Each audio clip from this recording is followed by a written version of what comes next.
We are looking at H.C. Verma chapter number 23, question number 30.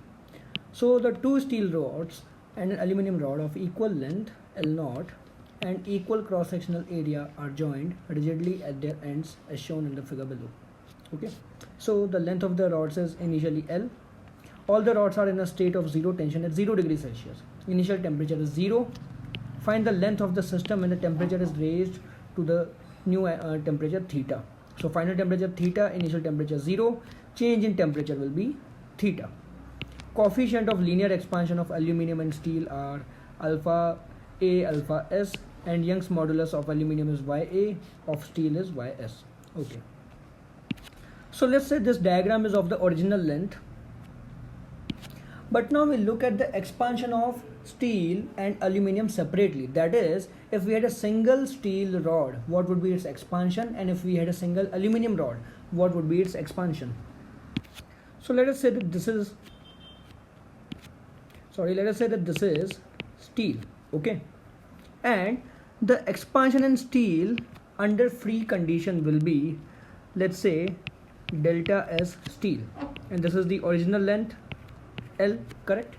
So under free expansion, steel is having elongation delta S, okay? And delta S will be equal to how much? L alpha of steel into theta, because change in temperature is theta. Now similarly in case of aluminium, this is your aluminium. So this is your original length,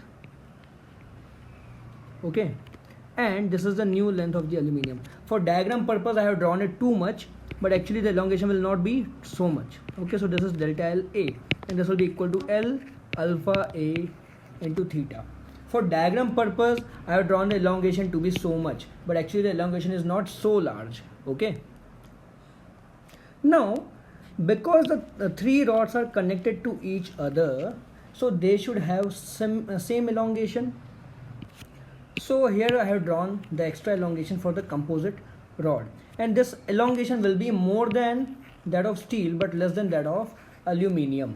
Okay, so let's say that this elongation is delta L.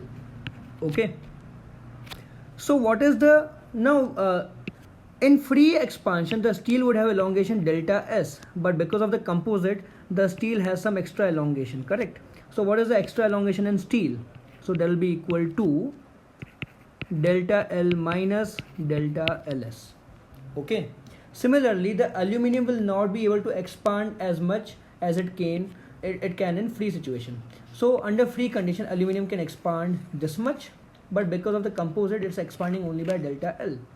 So the aluminium is actually expanding lesser than its actual possibility. Okay. So you could say that from its free expansion situation of delta LA, aluminum is compressed to delta L. So compression in aluminum will be delta LA minus delta L. So we could say that elongation in steel is delta L minus delta S, and compression in aluminum is delta LA minus delta L. Now, so the steel rods are trying to pull aluminum rod inward, and the aluminum rod is trying to pull the steel rods outwards. So here if I say this is steel, aluminum and steel, then the steel rods are being pulled outwards by a force F. Okay, so the tension in the steel rods will be F. I am writing same value of F in both the steel rods because of symmetry. So who is applying this force F? Aluminum rod. So in reaction, the aluminum rod will experience compression 2F. Okay, because they are internal forces, so total should be 0. So F outwards, and 2F inwards. F outwards, 2F inwards. Action reaction. This is action, then this is reaction. Okay.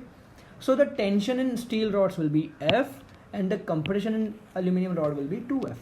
Now we apply Hooke's law. So for steel rod, the tension F will be equal to Young's modulus for steel into area of cross section A into elongation of steel, which is equal to delta L minus delta S. So delta L minus delta LS upon original length L. Similarly for aluminium, compression is 2F, YAA compression in aluminium is how much? Delta L A minus delta L. So delta L A minus delta L divided by L.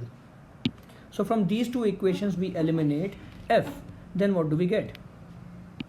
So on the LHS 2 times YSA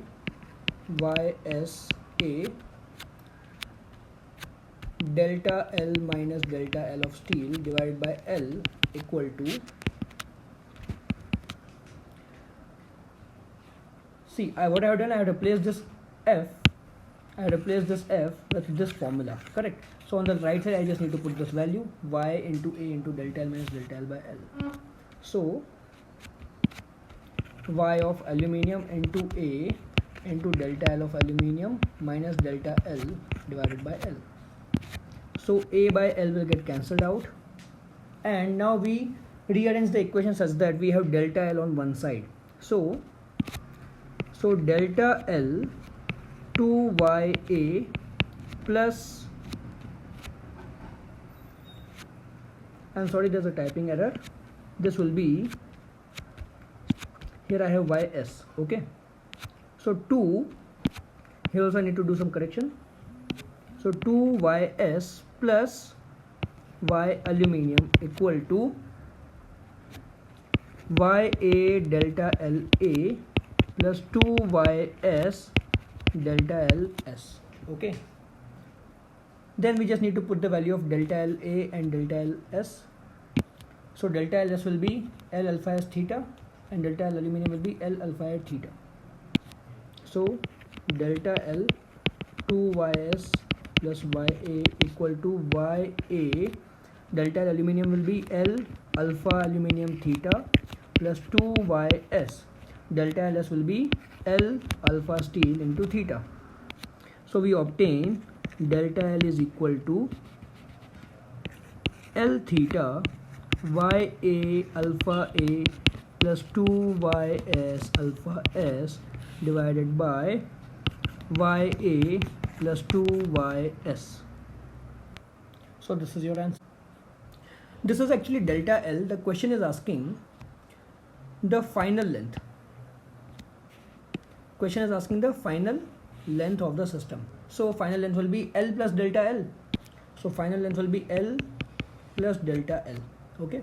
So when you write that down, you will get L common 1 plus theta YA alpha A plus 2YS alpha S, YA alpha A plus 2YS alpha S divided by YA plus 2YS. Okay, this becomes your final answer for the question.